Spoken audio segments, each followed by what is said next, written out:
On today's episode of Let's Talk FGO, new Halloween, new Liz, new thighs. Also, some other stuff. Hey, did you know apparently this game is adults only in Korea now? If you haven't heard of that and want to know more, keep listening. Hello, I am one of your hosts. I am the Nine Dragons, Omega. With me as always, the assassin of thighs. He's gonna kill them thighs. It's lucky. Everyone, I hope you're enjoying Fate Grand Order, aka an all-out Ellie attack. And while we here at Studio Make like to bring you the latest FGO-related news and memes, we will be talking about current and future events for both the JP and EM version of the game. So anyone not wanting spoilers should praise Redrop for their gift this year. Yes, and because there are a whole host of new servants in JP, some of which might get their details spoiled by our summaries later. Keep that in mind if you want to go in completely fresh. I, as usual, have a hard time telling with some of these, profile elements and stuff that is just mechanics in the screen to tell what's a spoiler and what's just told about servants. But yes, Redrop did draw a new CE this year. It's very lovely. Everybody is happy. Everybody liked that. But before we get any further to discuss what we're liking out here, but indeed, I'd like to remind you this episode is brought to you by our patrons like Adam DeHarp, Architect 10, Blexto G, Carlos Dragon, Ferris, Jeremy Vasquez, Joseph Faye, John Sandoval, Jerry Boss Hunter, Rita Raptor, Rise of Kenji, Rogue Robyn, Sharvor, Shunpire, some guy named Bob, Sorry 23, and Varen the Crow. If you like what we do want to see us do more, consider supporting us on Patreon. You can get access to episodes early on, sort of goodies, and it really helps us out. Thank you for your support, everybody. Thank you. Yee. Okay. So, we will continue down the line of our usual stuff, as we have not a whole heckin' of a lot, but a small heckin'. Half of a heckin'. A heck. So, our next segment is to check in with everybody's favorite Kohai. Senpai, 起きてください. Because it's time for Wake the Fuck Up Senpai Racing for Pro Tips. I don't really have any this week either, but I got a couple. There's some alerts we've got about OS versions and stuff, and I know some people have been continuing to have some buggy problems, but we'll get into that in the news because that is an official announcement-y thing. I guess I kind of have one that dovetails off my Records from the Throne this week, because I remembered that I own Mana Prisms now, so I went back and unlocked all copies of Bella Lisa, and Max Limit broke it because I did not have Mana Prisms when that CE first came out, because we go through CEs pretty fast sometimes, guys. We'll cycle. We do. So if you're not prepared, you can do that. So I guess that kind of is a pro tip. Do remember that you have access to the Rare Prism shop, and you can go back and check out CEs if you've missed when they were seasonally available in Just Da Vinci's shop. I believe the way it works is I know this part is true. You spend one Rare Prism, you unlock the 5 copies in store, and I believe those copies are unlocked indefinitely, so whenever you can get around to buying them. So it's only one Rare Prism. You still have to spend 5k regular Mana Prisms, but you do some lotto work, and that's fine. So yeah, keep all that in mind. And we can move steadily on to, did you finish your master missions? Yes, you did. Guys, I make a joke here about do the event, but if you have been doing the event at all, you've probably cleared these missions. Because you need to defeat 20, then 40 enemies, not servants or certain story bosses, get 50 of each of the 3 currency drops, gauze, thermometers, and pillows. Those are all 3 separate quests. And then just complete 5 quests with an archer in your party. I'm pretty sure the best lotto farming node is sabers, and the archer is the event welfare, so, you've done it already. I think I did all of these in, one night of grinding. I was just like, oh, hey, did I clear all my master missions? Yeah, I did. It's just real simple. Just do the event, get some quartz frags, have fun. But that means we can go on to our news, because we've got plenty of news. So, Halloween 2022 has started in JP. It started the 12th. And is going until the 2nd of November. We are really going for these long-ass events. Not that this one is necessarily without merit. I believe that there are some mechanics here. There are some things to do. There are 3 event bonus CEs. 3 different ones for different stuff. You can acquire 4, I believe, through the store, so that means you need currency. And then the 5th copy should be in, one of the many mechanic quest things I've seen. So, there's a lot of stuff going on here. That's why it goes until the beginning of next month, basically. And I'm sure that they will probably tuck in, another summon banner or a login something or hunting quests or whatever in, that last week anyway. But, yeah. There's special quests, there's mechanics, there's things you're doing. We're all doing stuff. But you are incentivized to do this event because we have a new welfare, and once again solidifying herself as a source of exotic classes we need welfares in. We have new SR Pretender, 9-tattoo dragon Eliza. Well, it's coming a year to turn this around. Yeah, we just there you go, welfare Pretender. And again, if you guys haven't picked up on it from like the subtitle and the general theming, this event is very strongly based on the water margin, the 108 stars of destiny, all that kind of stuff. So if you're curious why Eliza is who she is, it's because she is fused with Shujin, who is the 9 dragon tattoo guy from water margin. So Pretender, she's taking his job. Eliza stole his gerb. She's doing her best. Yeah, she is. Having fun. But we also have a summon banner, teased last time and fully revealed. We have limited SSR assassin Huyan Zhuo and a new permanent SR rider, Huang Feihu, along with a new wave CEs. Sasuga redrop, everybody. So, plenty of new stuff in the CE. And also, if you are curious, Huyan Zhuo is drawn by Toridamono, who is the character designer for Ulterior Ryza, among other things. But, that's the thing that you're all thinking. If you're, like, looking at the thigh line and are like, hold on, this seems familiar. You're right. Yeah. Always good to see, artists and character designers we know for some stuff coming back. I think this is their first work for FGO, so. I believe so. Always fun. And if you're curious about what all these new servants do and stuff, we do have some breakdowns later. They're all, I believe, fully accessible and levelable, so we can figure out all the fun things. We did also get some rank ups for this as well, thank goodness. So, Qing Yu's double guts now lasts 5 turns, not 3s. And yes, in case you didn't know, that guts she has is 2 times 3 turns. Now it's going to be 2 times 5 turns. It also gives her a 20 to 30% NP battery and 5 to 15 stars per turn for 5 turns. Oh, scary. Yeah. Given her, the weird solo comp meme thing she does with her, like, self-targeting buff NP. This is probably pretty good. Just 30% battery, gives you some better turnaround time on that NP, and just 15 stars per turn for 5 turns is pretty solid. And of 5 turns, 2 instances of guts. You get through some stuff. You also got a pretty sizable buff for your boy Yan King.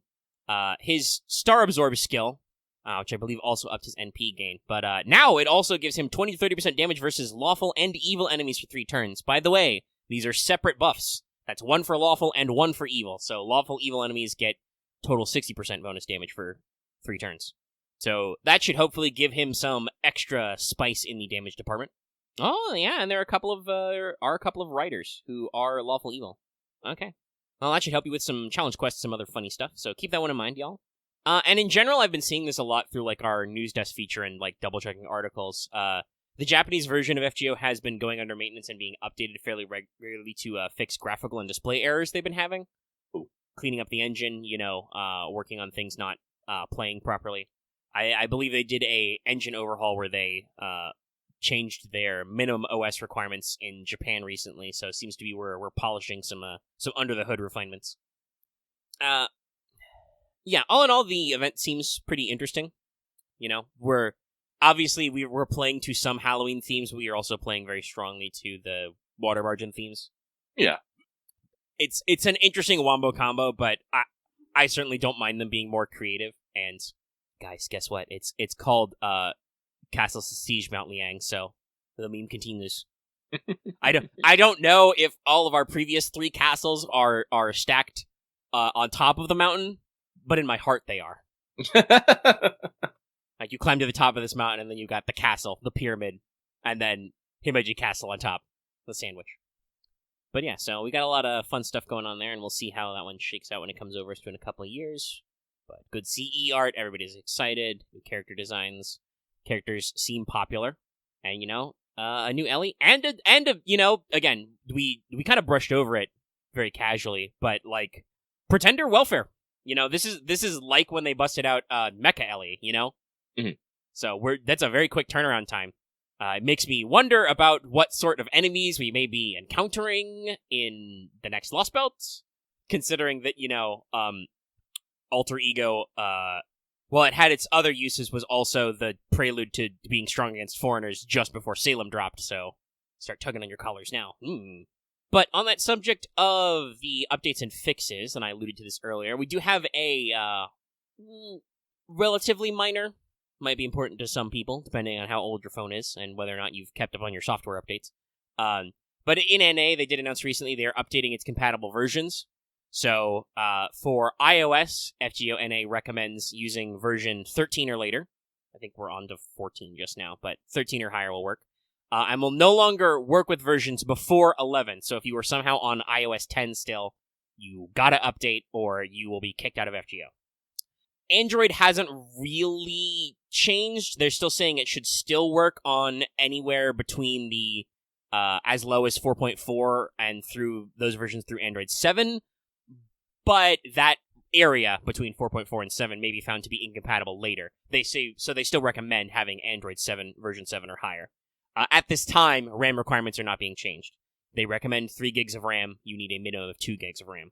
So, yeah, if you are in the market for a phone upgrade, might be the time to, double-check what you're compatible on. Otherwise, just double-check your versions.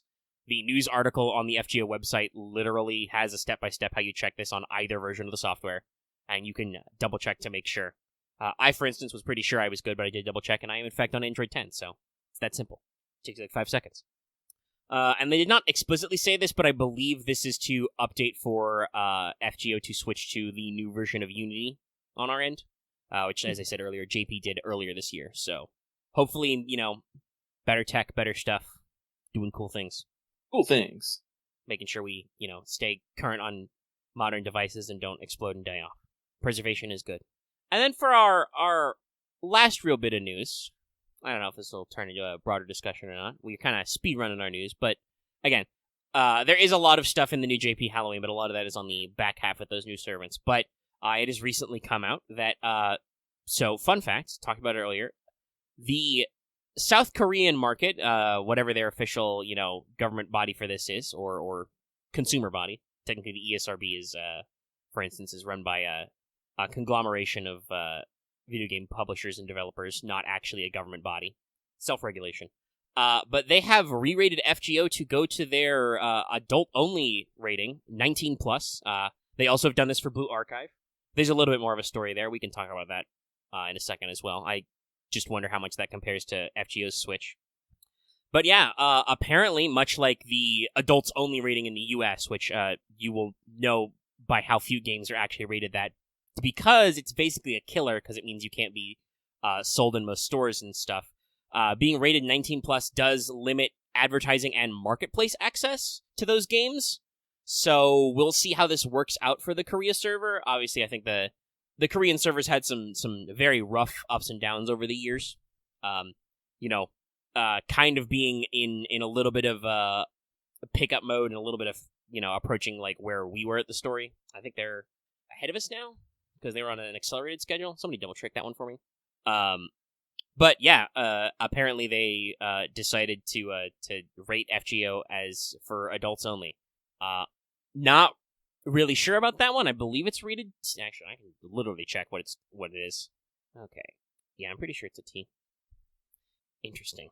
I guess Wikipedia doesn't start this anymore. Well, I'll check it on Google Play. I'm sure that'll have their rating. Yeah, T for T. So, I could see, given the subject matter, and actually, can I... The ESRB usually has a little... Yeah, so, officially, according to the ESRB, FGO English is rated T for teen for violence, blood, suggestive themes, partial nudity, use of tobacco, and it includes digital purchases. Yes. So, the ESRB loves to put these handy little, modifiers on there. All of that rings correct, yes. The partial nudity tag is basically, hey, we show everything but the important bits, Yep. And then, yes, there is violence, there is definitely blood, there are definitely suggestive themes, people do smoke. Probably should technically put, I think we include a warning also for alcohol? That should probably have been in there, but I don't know if the ESRB re-rates things, so, it's not like shooting was in the base game, so I don't know how that works for ongoing, products. But, yeah, I could see a hypothetical, like, if the ESRB took a look at FGO, 5 years later, I could see a bump to M. Yeah. Because, the subject matter can get quite intense, and, sometimes the CGs can get kind of spooky or a little gory. Fate obviously is still, I don't want to say literally use the word mature, but like there's definitely some heavy hitting subject matter, even if you blank out all the H scenes from the original games. Mm-hmm. But going to the equivalent of AO seems a little weird. Yeah, I don't understand. I don't understand. Like you mentioned, Blue Archive, and I find that also strange as well. Like Blue Archive, like definitely does have like some partial nudity and whatnot and stuff, but it's not over the top. I would say not like not a lot of other games. So I'm not exactly entirely sure where like the South Korea like government is going with this push, especially when you understand that like a lot of South there is like, God, there's some horny on main games in South Korea. Well, and it might just be a like marketplace access thing. I do believe I remember somewhere that the Blue Archive devs actually like talked about this. Oh yeah, no, they are actually to get around this. They will actually be making 2 versions of Blue Archive. One which is censored so it can get past the South Korean board, and then just a uncensored one that they will put on some alternative access. Something probably like Tap or what's the other one? Yeah. And I think I've read some statements from them where like they've been debating this whole process of the multiple versions or like just having a censored version, etc. And so like decided they wanted to they are making sure to keep the version that preserves their artistic intent or whatever and is not censored. Yeah, no. Blue Archive actually made a statement back when they were releasing it that said they worked to maintain that the game would stay uncensored. Unfortunately, they kind of had to shoot themselves in the foot for that. Not too long later, but once again, they have recommitted to the ideal. Yeah, but I'm gonna assume that. I mean, I don't. It's a different studio who handles licensing FGO basically through Korea, but I would assume that since that's not headed up by Lysenko, they will be within their rights to produce a censored version, just like China does. I'm assuming so. Because like if you think about it, the mainland China. Sorry, I thought of a joke there, but I won't. I'll skip that one for now. But the mainland China release version of the server obviously is like outrageously censored to meet with the Orwellian and authoritarian standards of the Chinese government, up to and including completely blanking profiles and censoring names. I wonder how they think about our latest event. Oh well. I think I even saw somebody posted they're up to the Summer 5 now, and Summer U has been censored as well, very slightly. Not a lot, because she's still wearing, a swimsuit, but, like, they cleared up some of the upper thigh and the underboob area. But, like, and that's, obviously those are the kinds of things you have to do business in mainland China, but the fact that they can do so presumably means that the company that is heading up that, licensing and outputting of that on that service is, handling that independently. I'm pretty sure that Lysenko doesn't handle that directly. Like, I know that they have worldwide development, but I don't believe that's one of their teams actually handling, like, adjusting it to the Chinese market. So that may mean that the Korean publisher will choose to make those edits, or they'll suck it up, or who knows? They could end up closing up shop over this if it's that harder to put out. I guess it'll depend on the profit margin that they're making over there. Yeah, I know that the Korean server has had its fair share of troubles. They have tried to futz with gacha rates, which never goes great. And the audience over there is not afraid to drop a large scale boycott. So much so that like literally they weren't going to clear Solomon because nobody was fucking playing because they were very mad. I believe it was actually the Merlin banner rates that got some adjustment. Or was it Casgill just before that? Anyway, I'm assuming it'd be Merlin. They're fucking with rates, which you just should not do. And in fact are not supposed to do in a lot of areas. Like I said, Japan has had, I believe, self-regulated industry standards about publishing the rates. And I believe that America actually has laws that mandate you publish the rates for these kinds of things. If not, it's also a fairly standard industry practice here to just say what the percentages are so people feel less inclined to be mad at you. And also because transparency is good, and if you don't publish the rates, that allows you to bullshit people. But yeah, so like being bullshit. Fucking with the rates is just a not good etiquette in a gacha style game. some people already argue enough about how this is literally gambling or any other, positions. And, well, we can do without doing the classic gambling casino thing of where the house just straight up cheats, basically. Well, yes, we are aware of all the variables. What's that? Are you trying to count cards? New deck. You can only throw your dice in a certain manner. And that's not even getting to the extra shit. Like, hey, here's a free glass full of booze. This will have no effect on your judgment. Keep the lights low. Keep it warm. No clocks. What time is it? Mm. I don't care. What time is it? Craps clock. Blackjack. So yeah, like, and somebody talked about surprising that, talking about ale readings and stuff. I'm pretty sure Azure Lane, they explicitly have censored and uncensored versions. And different tiers of censorship. Like, I remember for a while people, so the US version is the Japanese uncensored version, by which we mean that none of the sex stuff is censored, but we don't make any references to nuclear bombs. Sadly, AL is not based enough to do a American version where truly nothing is censored. Titties and atom bombs. Who gives a shit?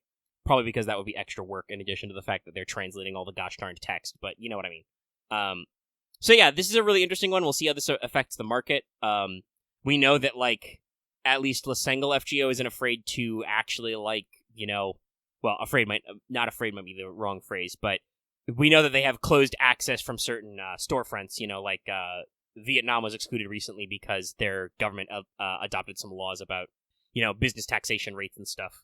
And so in order for them to stay operating in platforms in Vietnam, they would have had to, like, open offices there or work with a local business partner, and it's just like, nah. Not about that. That's starting your own server territory if we got to be in your country. So we'll see. We'll see. If you happen to play the Korean version for any reason and are listening to our ears, because we occasionally, it's mostly the North Americas, but we get some viewers from all over. Let us know how these regulations might affect you personally as a player, or if you think they'll have any impact on the player base, or is this like a drop in the bucket compared to the actual sins of the local publisher that nobody cares? Let us know. We take your feedback. So, with that... Yes, sorry, I was muting the Discord server. Be quiet. Silence. Because it keeps giving me alerts, and then I end up juggling my windows like a goofus. Like a goofus.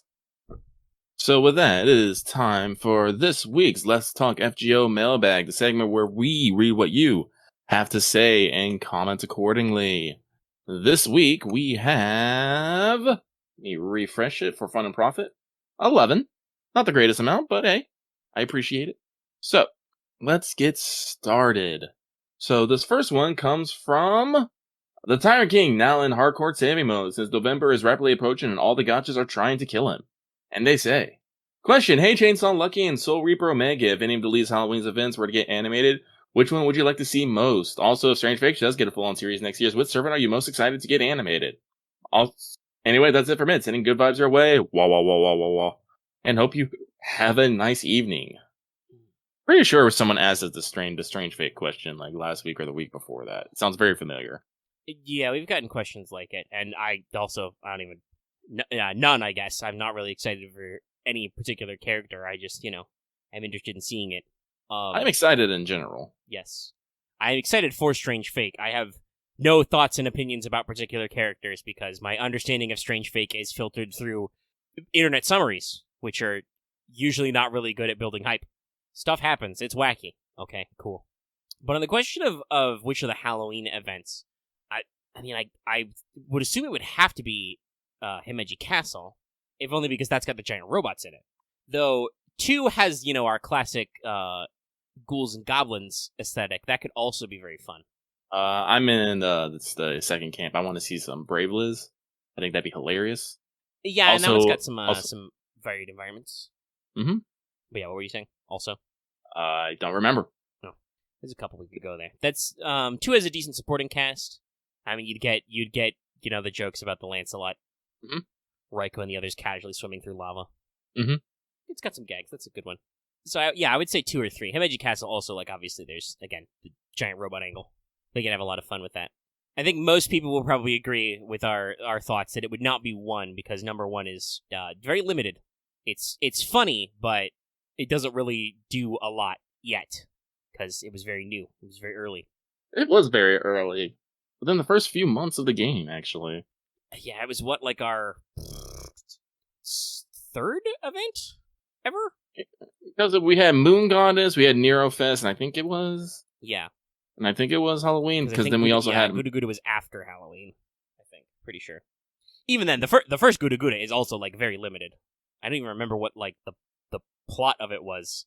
I guess it was just Nobu showed up, and then there were some nobles. We must remove them all. Yeah, it was, it was very meta and always has been. Nobu actually showed up and she accidentally shaved off a star, and that became all the Nobus that we had to deal with. She never got her star back that way. No, Halloween 1 was not the first event ever. Was our first welfare, unless you count Saber Lily, though. Which you probably shouldn't.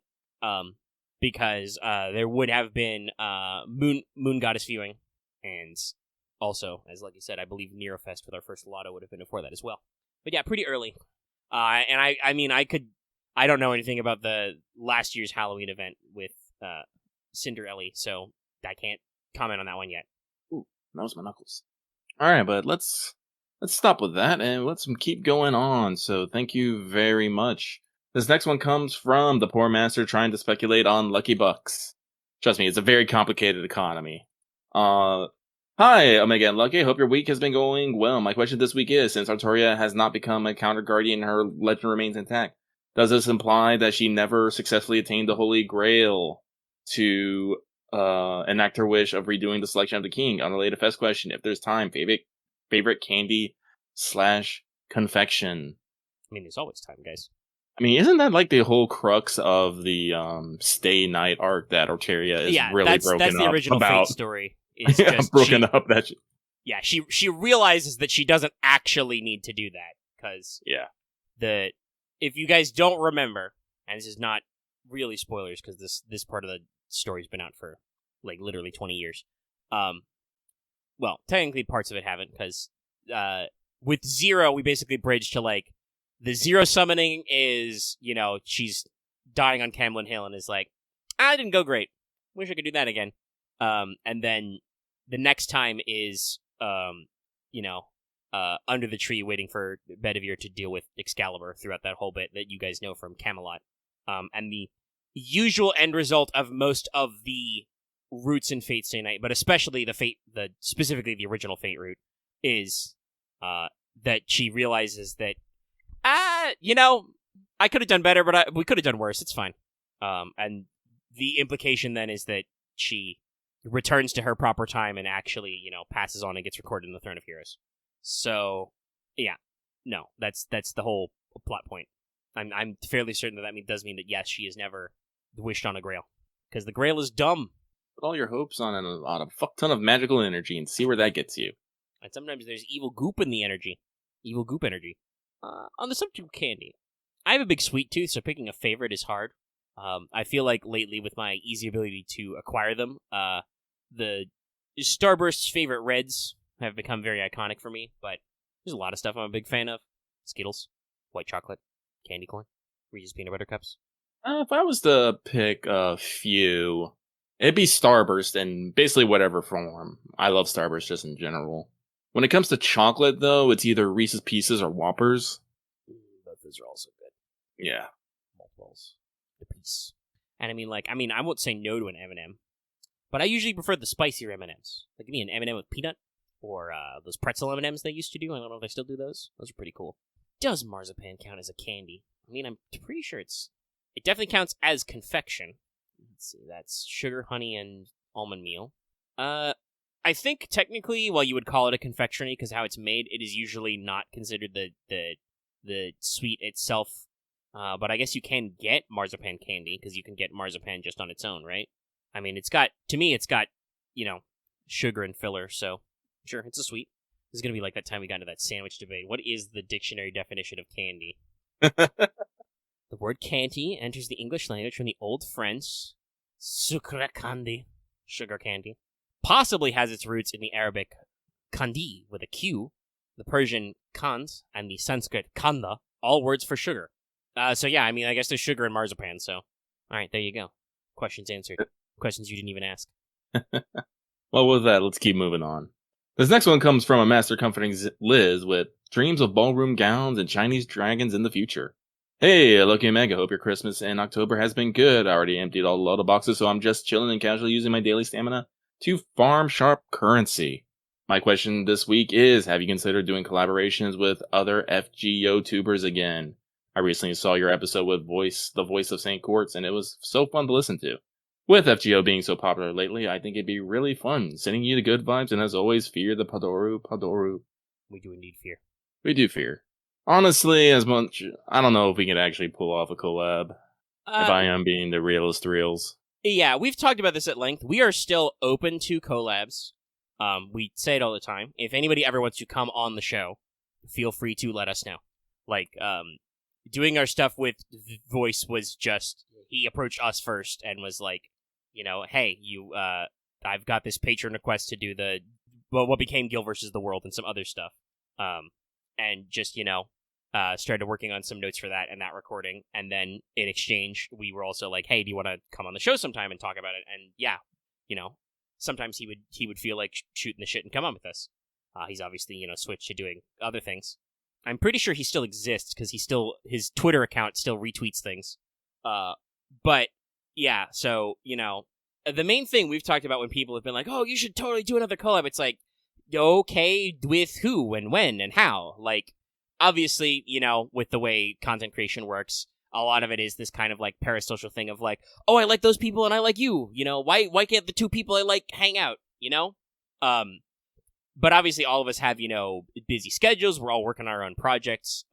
Like I have done stuff. I am technically still part of a FGO content creation server that Sean put together, but I, like all of the other Discords that aren't my own Discord, I have that muted because in general I am, kind of an introvert, and large communities full of messages that are active all the time give me the freaks. So do not feel put off about approaching us for that. It's just that like I personally find it difficult to just go out there and yell, hey, who wants to collab with us? Because that feels a little needy to me, and also just like I wouldn't, yell that to a crowd of real life people. That'd be weird. In general, I'm weird about crowds. But like I said, go ahead. Oh, for me, it's a lot of times I feel like we need something to actually collab about. It's like we already got this. We already got the mechanic of just talking about FGO as a whole. Yeah, down pat. Adding more people just adds more. Well, it would add more discussion and whatnot. But could, like, depending on the personality, could clash with what we got going on here. Yeah. Like, I try not to talk as much so I can let Omega just breathe, and I've actually very intently tried not to talk so much, because if I'm not careful, I'll say something and Omega will talk for another fucking 10 minutes without stopping. Yeah, I'm very easy to provoke into talking. That's one of the reasons why our episodes with Voice are, like, so long and full-bodied, because it was a little earlier in our dynamics and stuff, but also I think just with the work we did with him, he had a great quality of, like, he was good at the improv type stuff, like, rolling off the jokes and memes, but also had, real boy thoughts that he could, use to provoke, like, me and Lucky in the audience to actually get talking points out. So I don't really, as Lucky said, I don't really need help with talking points. I am a human talking point, and I understand that sometimes I really do need to just shut the fuck up, but I'm not good at that. We're all a work in progress. Yeah, so on that note, I would say probably it would be like if you're out there and you do YouTube or Twitch FGO content and you, like, want to pop in for a little bit, we're not opposed to it. It would probably have to be, like he said, it would have to be, like, you specifically wanted to talk about, like, a piece of news that happened during the week, or, like, a new servant drop or something. But honestly, most content creators like that, even if they're, funny people, like, I am vaguely in the spheres of several other, FGO streamers and YouTubers. Like, I think a decent number of us, like, all follow each other on Twitter and are sub to our accounts and stuff, on YouTube. But they're doing their own things, like, I wouldn't have a guest on for a Wanted episode because most of the people I know in this sphere are gonna do their own profiles with, their own personality and research and elements and editing and whatever on it, right? Right. And again, like I said, I get the idea that you want to have your I don't want to say fake internet friends because that sounds mean, but your parasocial internet pals all in one box, in one toy box. But for us and for them, it would have to be worth the time and energy investment, and all of us would want to produce a decent product. And just the general vibes we got from the audience on our end is always just, oh, well, you should just collab with more people, and it's like, okay, with who? What about? So. And I don't want to say we're, a walled garden, we're closed off. I am still open to guest positions. We've talked before about how some of our episodes are shorter, and I do think that actually affects how YouTube algorithmically distributes them. Some of the view counts have been lower over the past month when we haven't had as big an episodes talking about as much ground-shaking new stuff, and having an extra person for, even if just for one segment or a particular bit of news, wouldn't hurt the padding on that timing, but it would require, conversating and approaching and, probably some testing out all around. It would probably be easier to get into,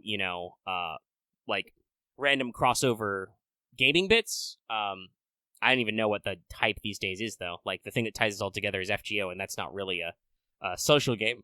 And we've already talked about how with certain trends of that, we're not really set up for a roll-off challenge or anything like that people do to kind of turn FGO social. But as always, we are open to your feedback, audience and fellow creators. We have comment sections. We have Twitters. We have Discords. Give us your thoughts. That's it. Okay, my talking point's over. All right, then we shall move on.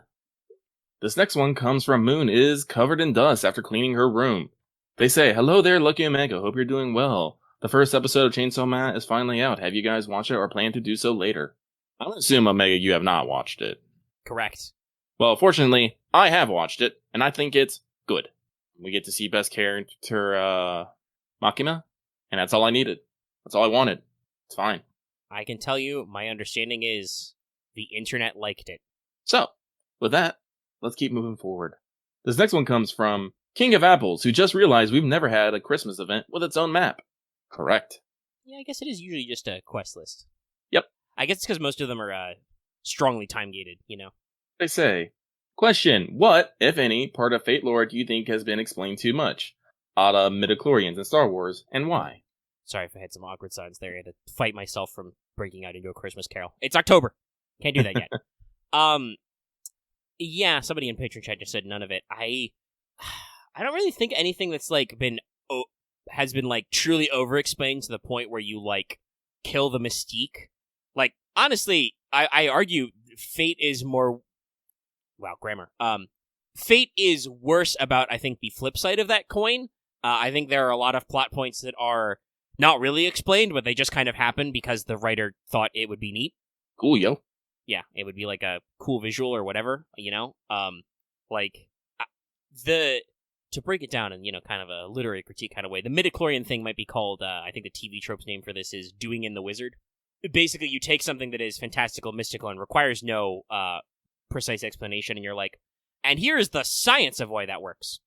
Now, sometimes this is neat. Mass Effect explains their, man-portable psychic powers with oh yeah, biotics? That's just Mass Effect fields, but in a dude. You can make mass less or mass more, and you can do a lot with that. But if you get too deep into it, you just give people too much of an explanation they never asked for.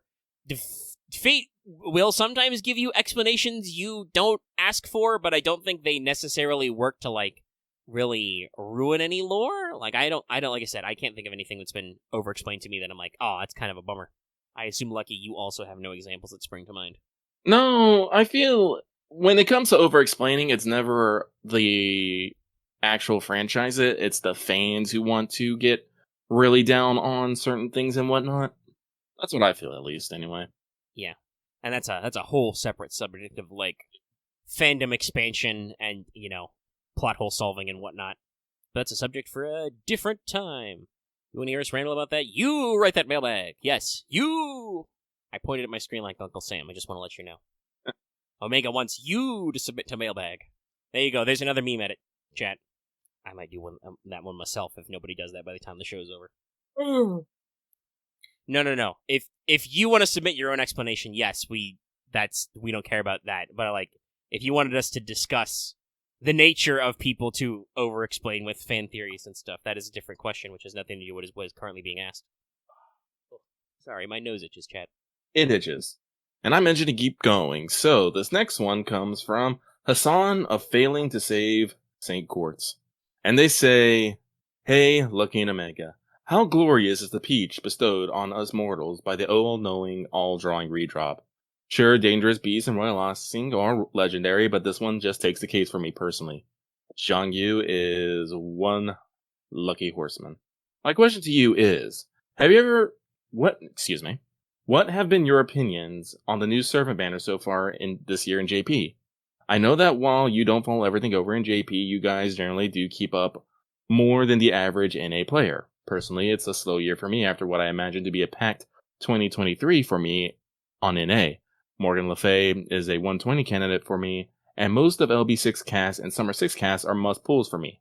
Kremhild and the new Assassin are probably my most wanted this year besides reruns of older units. Summer, specifically. Best of luck on your gacha rolls and sending you the goodest of vibes. Wah wah wah wah wah wah wah wah wah." I definitely think for a lot of players, this year is a little bit slower. There's still some bangers out there, but like, I don't think this year is as packed for me as the previous year, but there's still some good shit.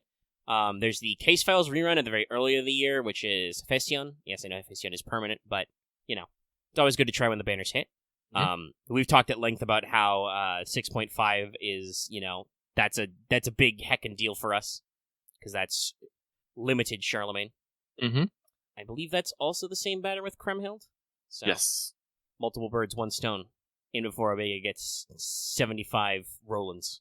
Go straight to NP6 Roland, do not pass go. It'll be like me rolling for Odysseus all over again. And obviously, I'm, you know, into some of the new summers. Summer Ibuki, cool. It's great. You know, Summer Gareth, strong, powerful. Lady Avalon's funny, but I'm not, listen, I'll take my lumps. I'm rolling a summer banner for a 4-star. I know how that goes. I've been in this place before. Higher on the street, and it's my time to go. Damn it! I can only hold the song references in so long. Yeah, but also we're probably getting a Lost Belt this year. Pretty sure that's actually happening this calendar year. I know that somebody in our Discord had some hypothetical leaks for that. I still feel like that's probably way too early, since I think they said very clearly winter this year. I assume it would be the December thing. I don't know, if Lost Belt 7 busts out in November, maybe it's early enough that somebody's got like some QA, you know, playtesting data, but take everything with a grain of salt. But there could potentially be energy there. We'll see. Like, let's see. Obviously, you know, Lucky, you were ranting about Summer Ibuki for weeks, so you're into that banner. Yes. And I mean, I haven't mentioned it yet, but we shouldn't sell Arc short. A lot of people are super happy about that. I think I'm gonna make a probably, you know, more than average attempt for Arc. You know, she's a cool unit. She's nice. Also, there's another unit on a banner that I do want. Just take a casual side sip. They did say explicitly December for Lost Belt 7. Okay. Thank you, chat. But yeah, there's some stuff out there. Any other banners you remember that you're real keen on? I'm trying to think. There have definitely been some higher quality classical Japanese servants this year. Bakken, the new Yoshimitsu. He's permanent though. You can get Giant Robot Archer anytime. T-Lady. Yaminami. Very solid, good boy. That's true. Super Bunyan is pretty cool. I'm still a little upset they didn't make that multiple units, but, you know, they've done what they've done. Mary Anning is neat, though. That's like a Nobukatsu situation, though. I think right now I'm probably Super Bunyan, Yaminami, Summer Ibuki. We'll and Arc in there. Probably. They give us a shitload of Saint Quartz for anniversary. What am I going to do? Not roll it? That's when I went in with, Lil Vinky and Castoria. My anniversary luck is real good. Real nice. But yeah, I do definitely, like, as we're talking about this point, I do kind of feel like the banners for this year so far have been a little bit of a lower hit. Obviously, there are some big gets for us, but it's not like the wave after wave of, like, oh, damn, that, you know, the whole what the upcoming year for us in NA is. Morgan, Fairy Knights, bouncing into the the summers, summer comma, etc. The anniversary, of course, is going to be a big deal for Lucky because that's the first Koyanskaya. Yep. And then there's another one at the end of the year. Ooh. But we have a few more. We have a few more. Why did I open up a new tab? I don't even know. Whatever. We're kind of groggo here. We're giving you the juice. We need to go to the juice center. Go Juice Center. But the next one comes from Assassin Uma Musume is here. They say, hey y'all, do you guys have any specific thoughts on the recent 90++ modes? 2 waves, but super thick enemies. 1 enemy on first wave, 2 enemies on a second. Thoughts how they affect the game moving forward? New meta, etc. Regards, yay or nay? Yeah. Well, personally, my thoughts on the such things is 3-turn clear strategies have become so ubiquitous in game that a lot of people's strategies are centered around that. And if Lysenko didn't actually try to do something to move people away from such thing, the game will literally just become who can 3-turn and who cannot. Yeah, and specifically the meta that we settled into and have been settled into for a couple of years is 3-turning via looping, basically, right? Yes. Like, it's usually 2 supports, 1 AoE damage dealer. They do enough damage that they loop their NP again, and you can just keep doing that. And I know that has affected how much the community has been interested in units because they were not compatible with that meta. Look at, he was brought up earlier in another context, but look at Zhang Yu, right? Oh, it's a quick AoE Berserker. That should be perfect. No, he doesn't have enough hits in his NP. We will continue to use 4-star Lancelot, who has, been in the game since day 1. So, yeah, I think this is probably an attempt by Lysenko, as Lucky said, to shake up the meta and to make a way for new units to be relevant and desirable besides just, character components. Because I think Lysenko understands that they can't write characters that will be appealing to everybody all the time, Obviously, they have some very quality writing. We all have that curse of, you finish the event, you smash the spend Saint Quartz button while crying. Stuff like that. We have those jokes. But if they did keep it so that the classic 3-turn loop meta was always the meta game, you basically would be forced to either release units that do the same thing as a unit that already exists, or full-blown power creep. And I think you can argue FGO has suffered from the usual power creep or power drift that a lot of ongoing games do. But generally the way I feel about FGO is it's not so much power creep as just, power focus, power drift. Their ideas of what servants would be good at and what was a good servant when the game launched was just different than it is now, right? Oh yeah. Technically the power ceiling has raised, but also I feel like Delightworks and now Lysenko got a better grasp of their game systems and how to do it better, usually they make sure that skills have either 2 really good effects or 3 effects.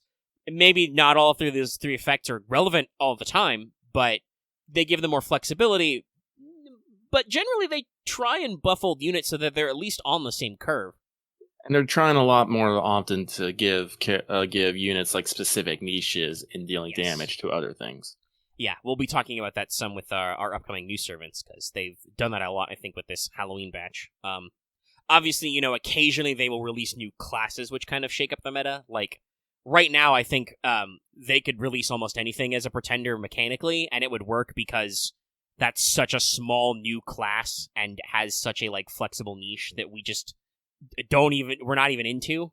Obviously Oberon is it turned into a very high rolly farmer because he basically does the AoE thing, but for the other set of classes. But Lady Avalon is a arts crit support unit. The fact that she's a pretender isn't super relevant except for certain farming needs. Well, you're using meta as an acronym, which I'm pretty sure is a backronym. The meta, as in something is part of the meta game, is because that's part of the game outside the game, and you can argue that is the quick meta is the concept of a meta game because you realize that the most effective tactic available is quick only. That is the backronym. But yeah, so on the specific note of the 90 nodes, obviously that's interesting. Of okay, 2 waves, but the enemies are like really HP, and we don't actually use all 3 of them, so it's harder to hit your normal loop NP gain numbers. Honestly, that's okay, because that's probably still abusable for certain people. I mean, you can argue that this rewards whales more, but it also rewards people who are lucky. What if you just have 6 K-scopes? It might not be exactly 3 turns, but certainly I am sure that there are, with plug suits and certain CE availabilities, you can set it up so that you can wipe those floor, but you can't do it with the usual looping strategy, right? Mm-hmm. Honestly, what that probably rewards, and people who are playing on JP can let me know, what that to me says that rewards is, assuming they don't have break bars, if this is farming, that almost rewards single target units who have high batteries, or you can easily make compatible with a battery charging supports, to just strategically nuke your limited numbers of enemies. And that's an interesting way to approach farming, because usually we think of like AoE units as farmers and then single target units as boss killers, but that's not necessarily true. FGO can just make it so that it's different, and obviously units will still have different uses over time. But let's keep going. Let's keep going. So, this next one comes from Commandant of the Purifying Force. They say, "Hello, Lucky Omega. What are your thoughts on living servants? An example of which is Artoria at the tail end of Unlimited Blade Works. That is all, and a tactical good vibe strike inbound on your current location. Tactical nuke incoming. Nuclear launch detected." Another classic one. There's a lot of views about that. Mm-hmm. That's one I always remember. So I feel like somebody has either misremembered something or I am missing something from this question. I don't think, unless they mean from the like golden ending of Unlimited Blade Works, where Rin just keeps paying the mana cost to keep Saber summoned. In which case, I don't think she's technically alive. She just stays summoned because Rin got her harem, guys. I know that FGO has the still living tag. Oh, wait, caps lock. No, I don't. Why are we capitalized? I'm going to look up the still living tab. Yeah, I think Astolfo in Apocrypha is like he's supposed to be fully incarnated because he was near Grail Goop Juju. I don't think he was ever that. I think it's just because he's contracted to Sieg, and Sieg is just a fucking, evil dragon just hanging out. He can just keep the mana supply that might going. also be a case where just Astolfo is still... It might be a little more clear in the light novel. But yeah, it could also be similar to the golden ending of Unlimited Blade Works. Just Astolfo doesn't have to go home because he's still summoned with mana. And some people might argue, in general, in the original Fate Stay Night, because like we talked about earlier, that Artoria is kind of like still alive because, she isn't dead yet. It's a weird counter guardian bet thing. Yeah, I'm looking at the living human. That's just all full of pseudos and demi-servants. So it's basically... Maurice is weird, okay? Yeah. She is one of the few characters who is on the living human list, because she is in fact an alive human who has servant-type powers for complex plot reasons. I actually learned about those complex plot reasons, and I went, what the fuck? Yeah. There's stuff. There's things. Can we get some more light novels, and can we get them in English, please? But the only other characters besides the 2 Arises, who are like that, is we have regular Assassin Shiki. Not Saber Shiki, by the way. She doesn't count, because that's void. She is from Beyond the Bounds. But regular Shiki counts as a living human assassin, because that's just her. She's just that good. And Grey. And that's because, obviously, while Grey has some of her own magical bullshit going on, I think the primary thing is Grey is indeed a real-life human with an actual noble phantasm. Was Bazette counting that as well, too? Bazette is a living human, but you do gotta remember she is a pseudo in-game, because she's mononuclear. So, yeah, it's a weird one. But, like, on this list, you would... Oh, yeah, Fujina's on this list as well. That's the other category. And then there's our magical girls count, but... I guess... Chloe is still technically kind of like a pseudo because she's permanently fused with the Archer card.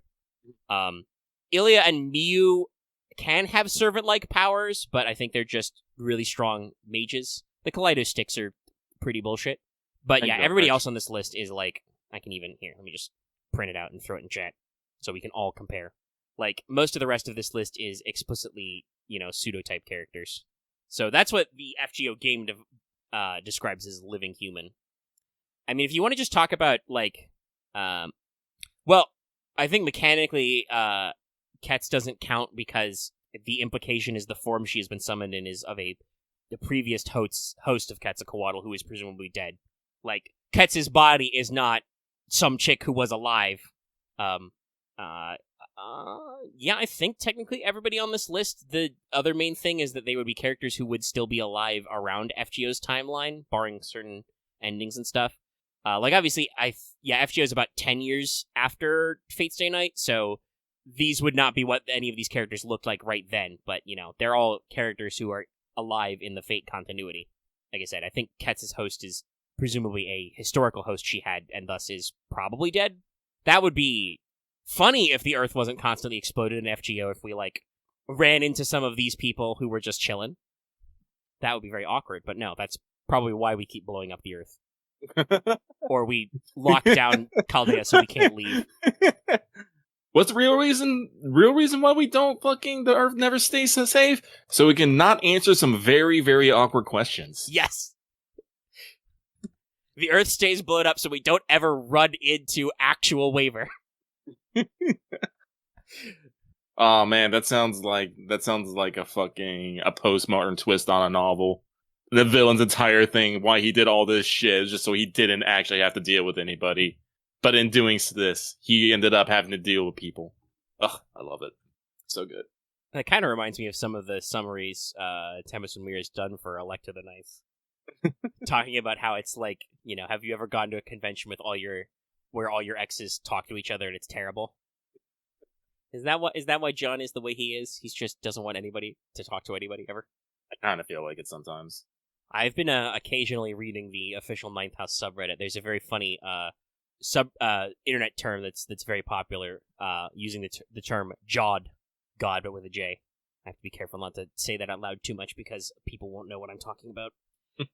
But yeah, no, the FGO version of that is absolutely like, if we weren't like under investigation and locked down by the Mage Association or the Earth wasn't blown up, we would have to deal with the fact that actual waiver could just show up on our doorstep and run into the fact that there's another him here, who basically is just him because, you know, Zhuge Liang just isn't in the driver's seat. Oh no, God, I think Reyna's would be the hilarious one, personally. Well, yeah, especially because, again, that's the funny thing. All of the FGO living humans are based off of their best-known canon version, right? Right. But, like I said, FGO starts in, like, officially, in JP anyway, in 2015, which is, like, 10 years after Fate. So, you know, this means that, like, you know, Sakura, Rin, Shiro, they're all 20-somethings now. They are no longer teenagers. I presume that Prisma starts in the same time period as well, so that would mean that, like, the young Ilya is now, like, 20-year-old Ilya, you know, shit like that.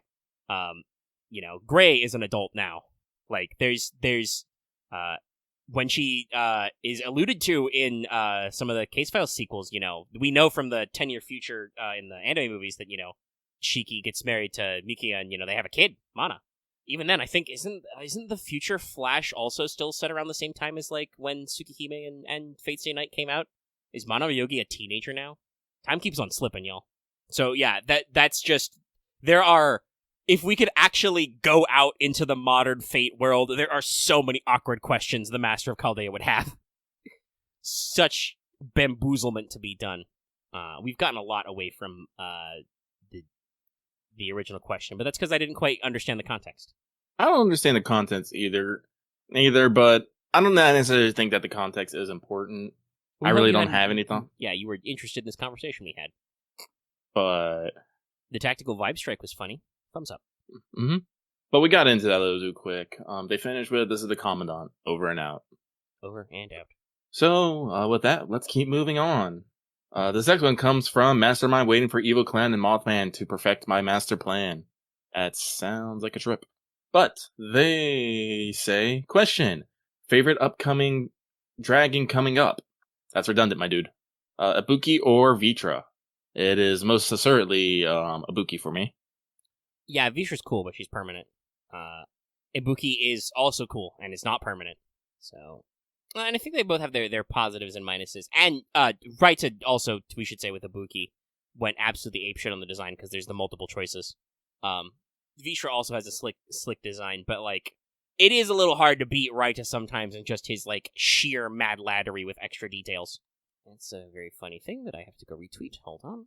But yeah, more dragons is more better. I approve. With that, We move on to our final one. we move on to, yes, our final one. This last one comes from Agent Furwinet, who says, "Hello, Lucky Omega. Have a good weekend. Same to you." Everybody have a great weekend. All right, and that's the Mulbug. You can interpret that That's as me. mailbag or Malbug. But all right. That means it's time for Chaldea Free Talk, but let's take a brief intermission and then come back to it. And we're back. All right, Free Talk, new servants. There are many.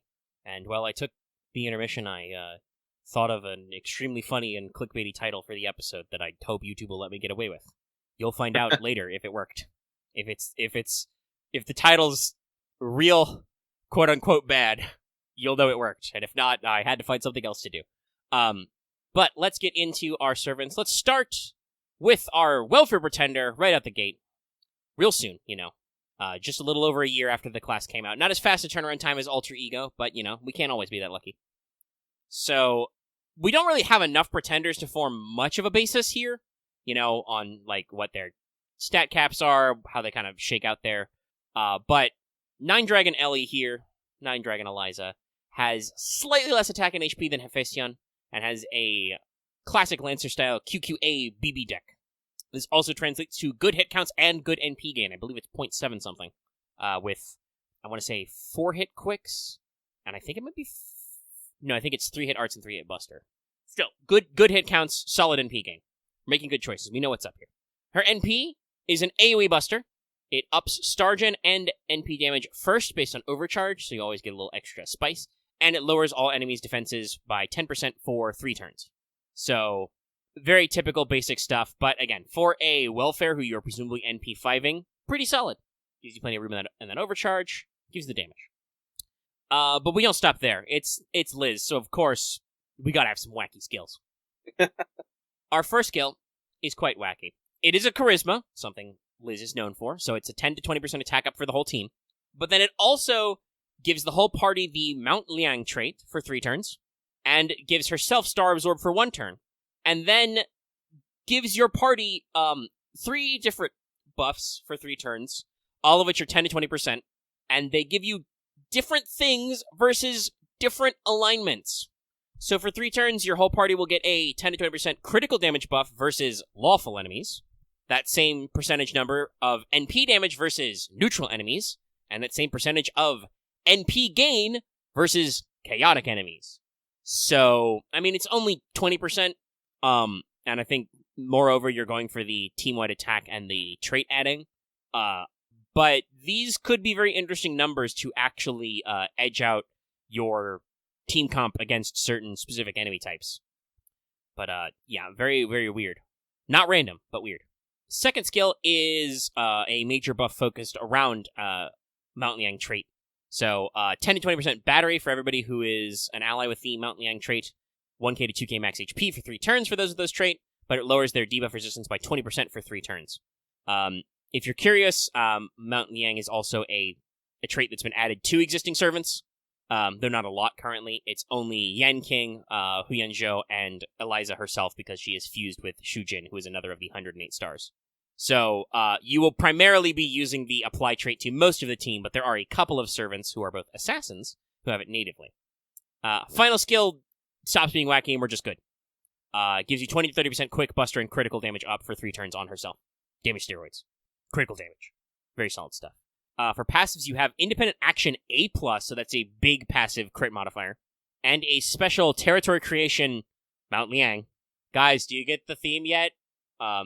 So this gives Eliza not just arts up, but also Stargen up. So yeah, this is going to be pretty interesting. Obviously, I think a AoE Buster Pretender who is going to be a free NP5 with a Charisma and a NP steroid, not counting for the fact that the NP also self-steroids, probably pretty solid. And then you have, at the very least, like I said, 9 Tattoo Dragon Eliza is also, or 9 Tattoo Dragon Eliza, technically. I'm just going to say Eliza for short. Because she herself has the Mount Liang trait, that battery and HP buff exists as well, which is, again, pretty good, because she's already got, very close to our 1 4-star Pretender's HP anyway, and, add 2k max HP to that. It's pretty good.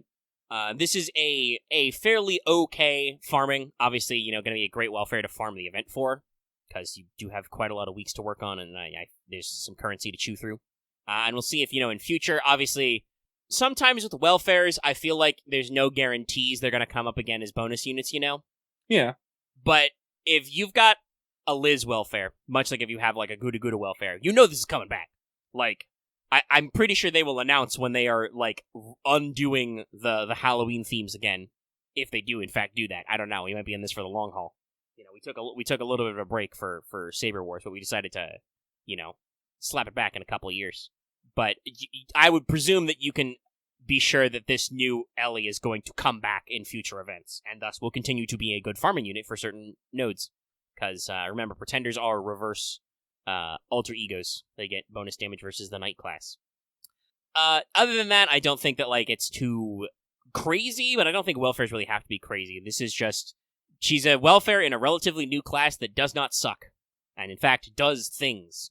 We're very keen on doing things here in game design, so that's pretty good. Next, we're going to talk about our new permanent writer. That's right, the new 4-star writer is permanent. Huang Feihu. He is from the Investiture of the Gods, that's why he does not get the Mount Liang trait, and is a known disliker of Lady Daji. Yeah, he's involved in that legend. So also would have probably some ties to Thighloween as well.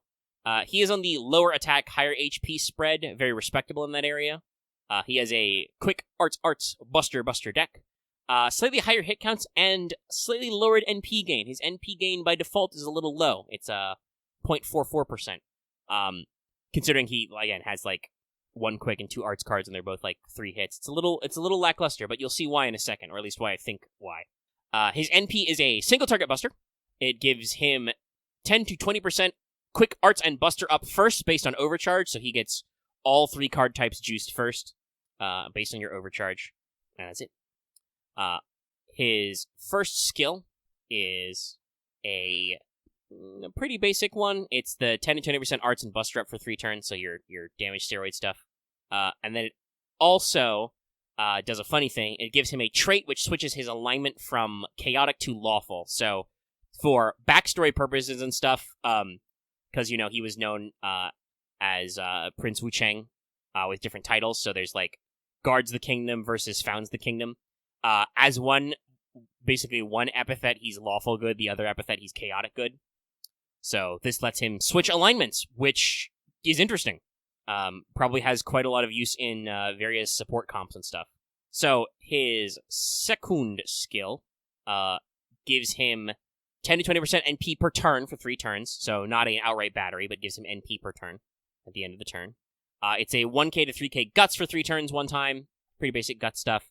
And then here's where we get a little squirrely. So if he is currently lawful, his second skill gives him 30 to 50% crit damage up. If he is chaotic, he gets 30 to 50% NP gain instead for 3 turns. And since this is his default alignment, this is why I presume that his normal NP gen stat... Oh, it's even lower than I thought. I said it was 0.44. It's actually 0.42. But I think that's why he has that lowered NP gain stat, because his default alignment is chaotic good. That means that his second skill is always giving him 50% NP gain increase for 3 turns, which is pretty good. So definitely has some patching for some stuff there. Though if you switch to lawful, you may be hurting on that NP gain for a little bit. Though again, it still gives him 20% NP gauge per turn if you fully level this skill, so you patch up some holes. Final skill is a self 20 to 30% attack and critical damage up for 3 turns, and then a 5 to 10 stars per turn for 3 turns. So just generic good stuff. Passives are Magic Resistance D, Writing B+, for those quick card to slap them. Divinity C for a little bit extra damage. So he has a special, I would say, Madness Enhancement type passive. He doesn't actually have ME because he's a writer, but they gave him a passive that gives him 10% buster damage up passively. So basically fulfills the role that you would do. Oh no, it's critical damage. So yeah, Dragon Spear technique, but still, it ups his crit damage on buster cards, which is specific, but makes him better. And then he has another unique passive, which gives him 2 crit stars per turn, Foreigner style, but also increases his debuff resistance by 10%. So he has magic resistance D only, but with his other passive, he's got like a 20% passive debuff resistance as well. So for a new permanent, seems pretty fun. The fact that he can switch alignments on a trait skill, which is, let me check what the cooldown on that is. Probably 5? Yeah, 5 at its lowest, 7 to 5. That's going to mean that some of your, different servants who give you different buffs depending on what your alignment is can be used. I believe also if you time your skill activation right, you can probably double up, because I'm pretty sure those buffs don't check after you've already stuck them, right? So, hypothetically, let's say you have somebody who has, like, lawful charisma, gives you, plus 20% attack if you're lawful, or chaotic, I guess, first, because you have to do the switch, but, hypothetically, right, let's say you have somebody who's like, all right, all lawful allies get 20% attack, so, or chaotic. I keep fucking up my analogy. So, and I do actually, I think there are actually some chaotic charismas. But anyway, say you give, like, 20% attack for chaotic, cool. You then use his first skill to switch his alignment. You still have, because you already have the 20% attack up applied, because it's just, it checks your alignment when it checks if it can apply the buff. And then you have another person come along who's like 20% attack up to lawful, and he gets both. That should actually be pretty interesting and let you get some stuff out there. And I do think that his that combination of all his attack buffs and the fact that he has a single target NP means you will slap pretty hard. He obviously has some room for crit follow-up, so you can actually, even though he's got a buster NP, you can actually work with the break bars. I will say that I think other than that, his NP is a little lackluster. It only, it does 4 things, but the 3 of the things it does are just the same thing. It just does a separate buff on quick arts and buster for 3 turns that are all overcharge based. The only thing he has that scales with NP level is damage, and obviously overcharge percentage. So when I see that on a new servant, I'm immediately like, oh, this guy's getting a rank up or an interlude in 6 to 12 months, not always, and it could just be that, like I said, with all the different buffs you can stack on him, it's fine. But that definitely makes me feel like that's a little bit of an older design. I wouldn't be shocked, for instance, given his relationship to Lady Daji in the myth and, being from the investiture of the gods, that, maybe this was a unit they had planned for, Tunguska or a hypothetical Tunguska rerun, and then that's not how that worked out with, their long-term planning, so they moved him to their other China-themed event, Or possibly even older stuff, and just because he's permanent, they were just like, oh, we've had this servant designed for 2 years. Here's where he fits. But still, seems neat. I love how they get to play with arts and buster blends and stuff. He has a very solid, like I said, debuff resistance, and just seems like he'll hit pretty good. A 4-star, you're not going to be sad to roll. And then, last but certainly not least, let's talk about the Assassin of Thighs, because she's got them. She's also got clubs. Huyan Zhuo. So, for Assassinos, unfortunately, has fairly low attack and high HP. She is literally tied with Cleopatra for number 2. And is quick arts buster. A slight change up for assassins. There are a lot of 3 quick card assassins back in the day. Pretty good hit counts, durable NP gain. Her NP is an AoE quick. It has 8 hits, so good number of hits. And it buffs her quick damage first. It does a flat 150% bonus damage to evil enemies. So you've got a trait damage in there, and has a flat 40% chance to stun all enemies. Pretty decent. Her first skill is a 10 to 20% quick up and buster up for 3 turns, and it also gives her 2 on attacking buffs. So, when she attacks with quick cards, I believe that's the first one, yeah. When she attacks with a quick card, she gets a 20% star generation buff for 3 turns. This is first, by the way, before the card lands.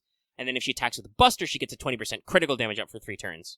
And again, she's got 2 of each of those cards. So, much like some people have seen with units like Dioscurian, their, weird arts and quick card buff. Some of these buffs can very quickly get out of hand. Just keep stacking 20% star gen before you hit with a quick card every time for 3 turns. Spicy. Gonna add up. Her second skill is also incredibly straightforward. Pierce invincibility for 3 turns. Self-attack up for 3 turns, 20 to 30%. Star absorb up for 1 turn. Now, it's on a longer cooldown. It's on the 6-turn cooldown at the minimum. But 3 turns of Pierce, good. Also comes with, some extra attack spice. Presumably this is why they decided to have her on the lower attack angle, because they just gave her all these buffs. Final skill is a 2 hits, 3 turns evade on self. Very solid. Increases her buff removal resist by 50 to 100% for 3 turns, so if you fully max out this skill, you straight up can't have your buff stripped unless your opponent has some kind of buff stripping success trait. Buff removal resistance down? I think that might be a thing. I don't know. There's a lot of weird debuffs in this game. But yeah, it gets the full 100% debuff removal resist, and also is a 20 to 30% battery. So, very solid package. Passives are, you have a moderate presence concealment to increase star generation, you have a writing B to make those quick cards slap even harder, and a special passive, Phantasmal Beast Possession, increases the star absorb of her buster cards permanently. So she is just inherently more likely to get that star weight on her buster cards. Very interesting, I think, to have that as a passive. So obviously with an AoE like that does trait damage, and she's got like 3 different damage steroids. Yeah, so let's see. If you max out her first skill, and you have just the basic level of overcharge, you're looking at 50% quick up for 1 turn on the NP turn, so basically green mana burst. And then you can also get her 30% attack up multiplier on top of that, and you do bonus damage versus evil. So, gonna slap pretty hard as a farmer, pretty good for farming, and also has a very funny, 40% chance to stun.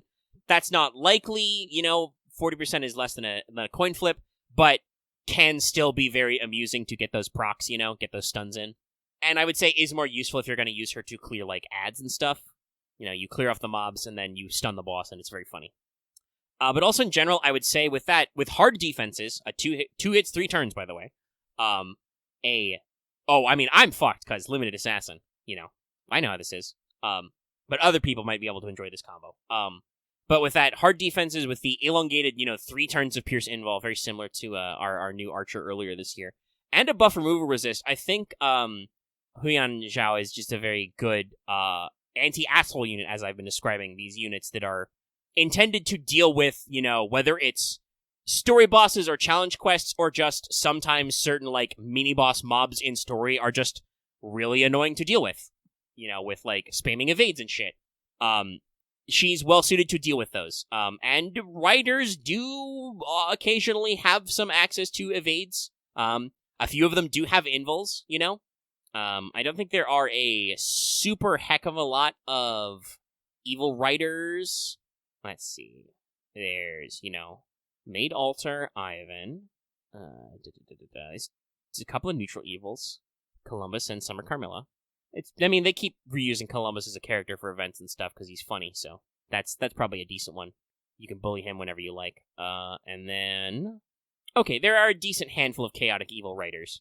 That's our original pirate, couple units. That's Blackbeard, Drake, Anne and Mary, and also Maeve. So...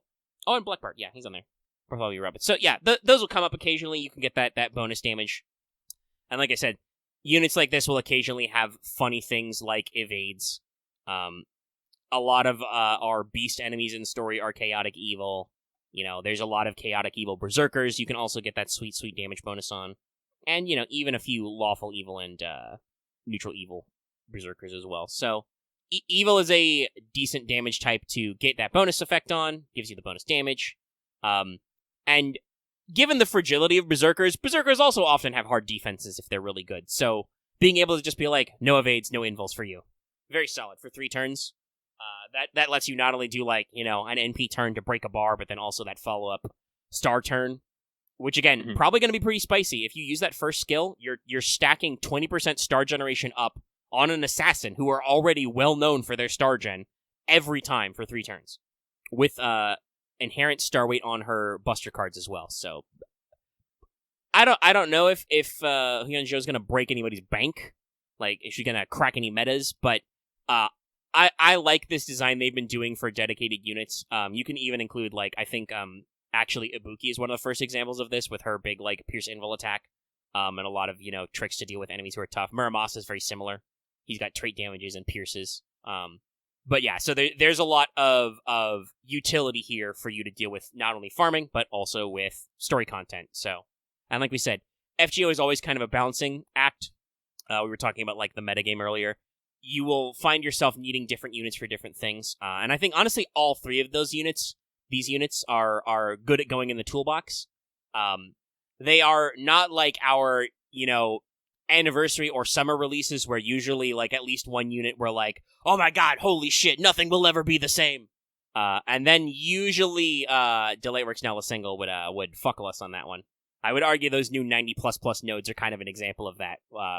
Like, everybody was like, oh my god, not only is Arc, but also Archetype Earth will revolutionize farming. And then, Losangle was like, hey guys, 90++ nodes, we've completely changed the paradigm for farming. And I'm not going to say that, like, Archetype Earth is bad now, it's just that they changed up your floors and ceilings on content. Keeping it fresh, keeping you guessing. So, and honestly, we joke about a battery meta. There's a lot of, like, if you see a rank up quest, it's a literal coin flip. Hey, is this a 20% battery? I think 30% are coming in vogue, like, 10 to 30, 20 to 30, as opposed to, like, 10 to 20. But yeah, there's still a lot of battery rank ups going around, as we just realized that, like, hey, people want to charge NP fast. I mean, I already played the game like that. It's just that, like, I think Losangle has finally come to the realization that, like, oh, yeah, the Noble Phantasm is... Unless we specifically design a servant not to have their Noble Phantasm be the centerpiece of their kit, right? Right. The Noble Phantasm is the centerpiece of their kit, so we should make sure that servants can reliably get to it in the appropriate team comp. And whether that's, like, praying that you've got a K-scope and they have a 20% battery or whatever, and that works, it's fine. Yeah, super crit clears are also probably going to be better, because remember, they have modified quick, so you get more stars if you do a quick chain, and if you start a chain with quick, you get free critical chance, so makes hitting those crits easier. Gives you more incentive to use quick cards. And again, to that end, I think Huyan Zhuo is going to fit in that pretty well.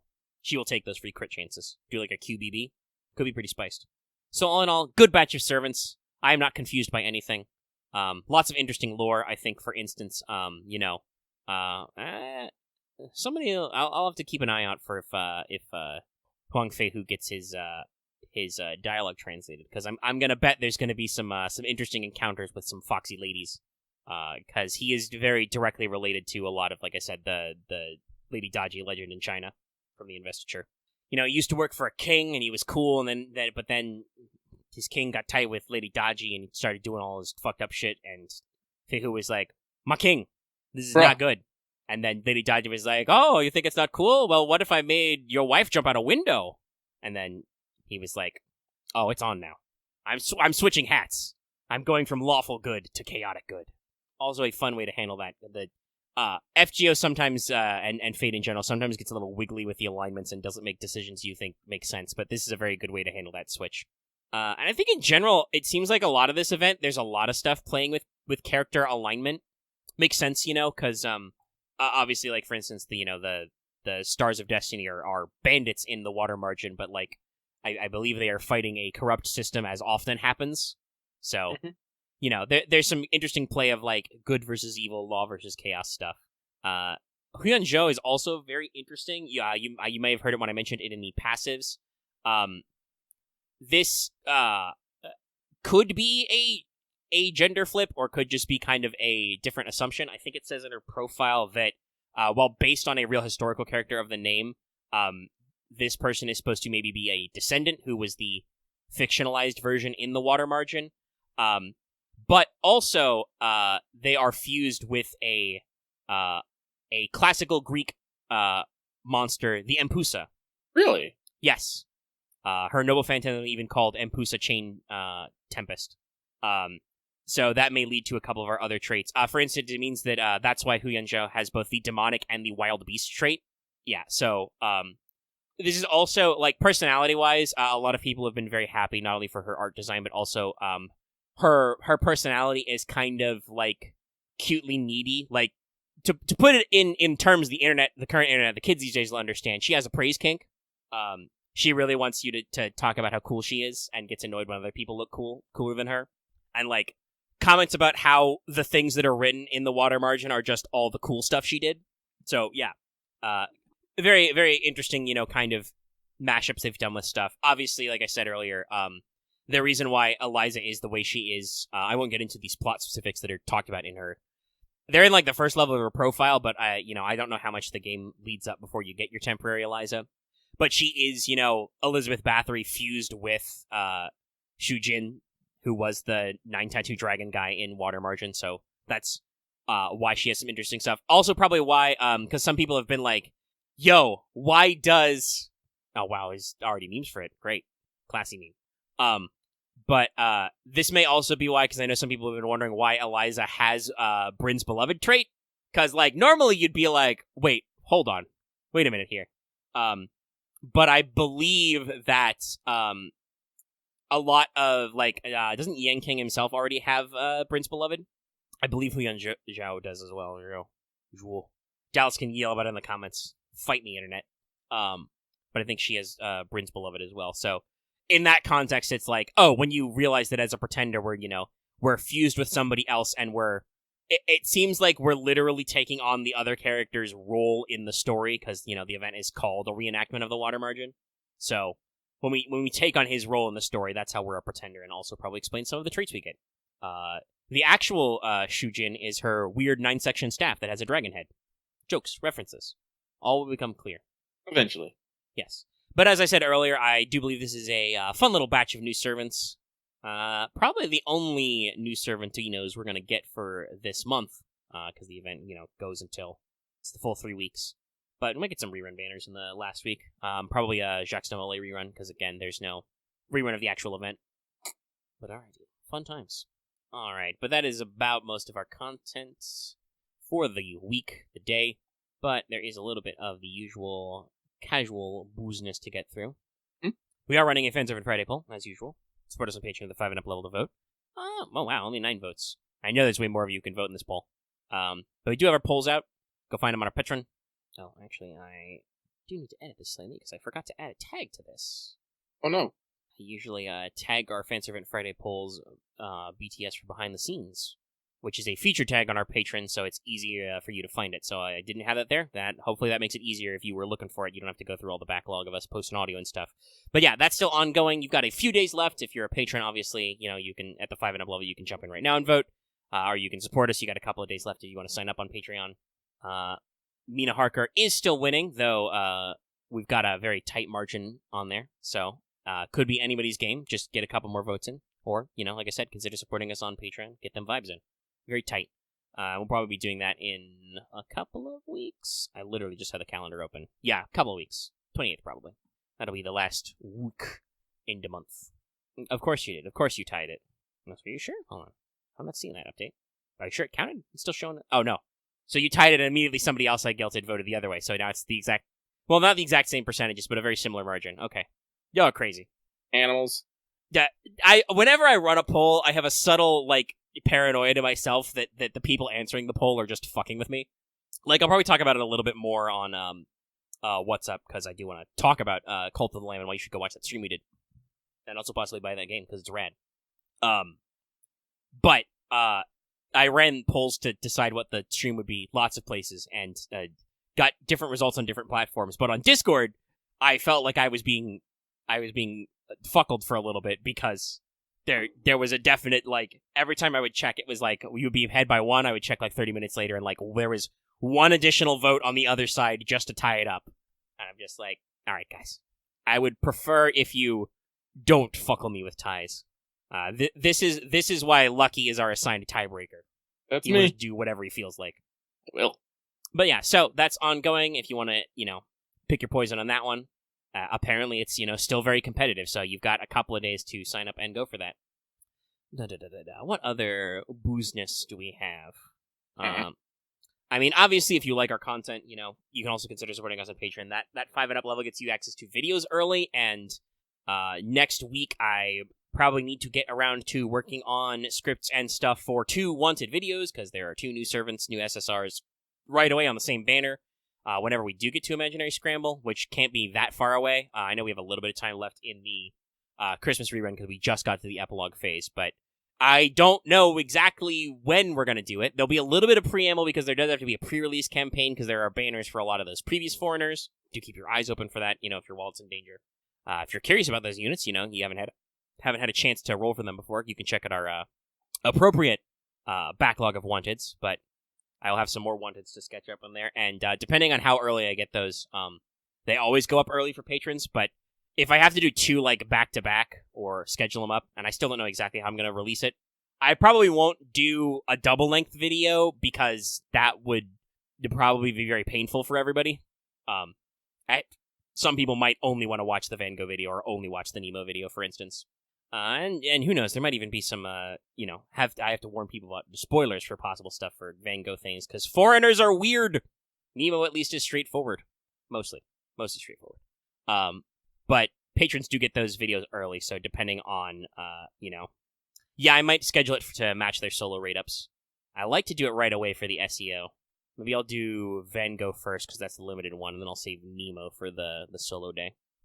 I'll figure it out, but you will probably get an early crack at those videos if you're a patron at that appropriate level, so consider supporting us on Patreon. If you want some more of us, if you're out here listening to us, you want some more vibes, the mere, hour and 50 minutes on the raw recording isn't enough time for you. We stream pretty regularly. I do notice that some of our streams have been getting a little less views on the YouTube. Maybe? I don't know. It's hard to tell with YouTube sometimes. Like, earlier this week, YouTube was showing us at, 10 less subs than we have now. And then it's back up and it's back down, so, they might just be doing some house cleaning on some, numbers and stuff, and that affects our numbers sometime. But yeah, check us out on streams. Did some streams this week. I just mentioned, did a bonus stream on Thursday for Cult of the Lamb because we missed Wednesday. Did do a fail portrayal on Tuesday. You should go check out. We got to yell at some old-ass Yu-Gi-Oh cards. And Monday, we finished up Case 1 of Great Ace Attorney. We'll be taking a break off of that for a little bit. I still do not know what we are doing next Monday. We've got a couple of options. We'll figure it out in due time. It might be Aliens Fireteam Elite's DLC, because the margins on that poll that I did for the surprise stream, the bonus stream, was very tight, so people are definitely down to clown on Aliens. And like I said, I still haven't picked up the DLC. But we might also just use an excuse to play more Project Zomboid and see what streaming that's like. Yeah! We'll see what's up. After that, we plan to work on... Plague's Tale. Yeah, Plague's Tale. Requiem, the next game. And I'm going to guess, well, that's probably not a super long game, that will hopefully be enough to dovetail us into Dad of Boy 2. Dad of Boy Ragnarok. Which I will be streaming, so you guys will get to see my genuine reactions firsthand, and depending on how much time... Bit me in the dick again! God damn it. See, this is, that is why we would be streaming Zomboid, so you guys could get that action all the time. But yeah, so we got a lot of stuff coming up. Check those out. Keep your eye out for the Wanteds. Keep your eye out for streams as well. Last week's episode of Let's Talk FGO was also a stream, so go ahead and check that out. Had some fun stuff at the end, covered some news. We also talk about lots of things. If you want some more of those, anime thoughts and video game thoughts, be sure to check out What's Up. We live stream that podcast to YouTube every Saturday that we can and are not blocked by other circumstances. But check that out. We get some gameplay, we get some talks, we talk about a whole bunch of different stuff, and y'all should check that one out as well. If you are watching this episode on YouTube for public, it will be later that day. If you are a patron listening to this episode early, it is the following day, Saturday. Sorry, I opened my window, and now like I said, my mood is really itchy. I need to go take an antihistamine after this. Let's see, I think that's all of our various content catch-up fun times. Places you can check us out. Consider joining our Discord and supporting us on Twitter. Check out our Twitter. That's where I ran that poll first. What's up.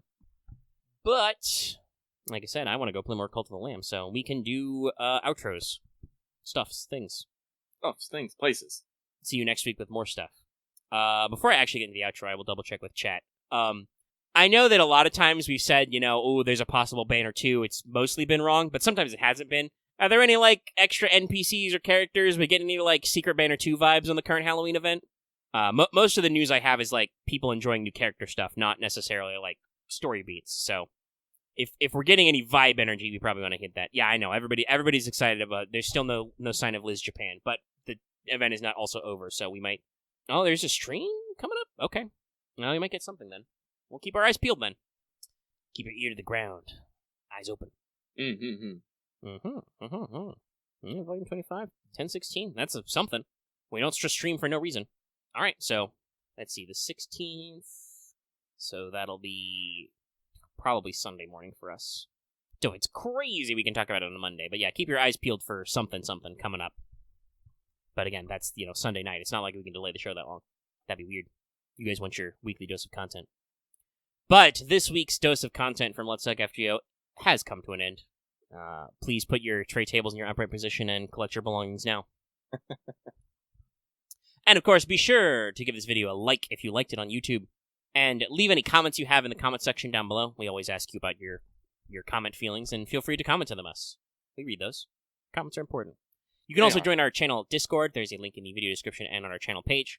It's actually because I don't think YouTube has a dedicated Discord link thing for your channel page. It's technically listed as our website link, so it's a little globe, but it's there. And also in every video description. You'll find it. It's cool. And of course, if you haven't already, please subscribe to our channel. Like I said, our sub numbers are freaking out a little bit. You can sub. Solidify those numbers. Those are working numbers. Get those numbers up. And also, even if you are subbed, consider ringing that bell for notifications so you always know when we're posting a new video or when we're streaming. So, checking them out. And you can also join our channel memberships. There's a join button or a link in the description. You can get access to membership badges and emotes. You can use those in live chats on the community page and in the comment section. Show off your bling. Support us. It's cool. I should also probably mention every once in a while that if you are the generous type, YouTube does allow you to leave super thanks directly in the comments. It's like a super chat, but a comment. Because people don't do that a super whole lot, but YouTube would like you to know, presumably because, they shave off a couple pennies off whatever that is. And, of course, like I said at the front of the show and mentioned earlier with the poll, you can support us on Patreon, get access to audio downloads, which are a little bit early, for as little as $1 a month or $10 a year, access to videos, polls, and other fun stuff, such as listening to the show get recorded live every week at various levels as well. And not only do we offer monthly, but also we offer annual memberships if you want to just buy all your memberships in bulk. And with all of that, this has been this week's Let's Talk FGO. We will see you guys next week for more. Come join us for What's Up later, and we'll see you next time. Have a good evening, everyone.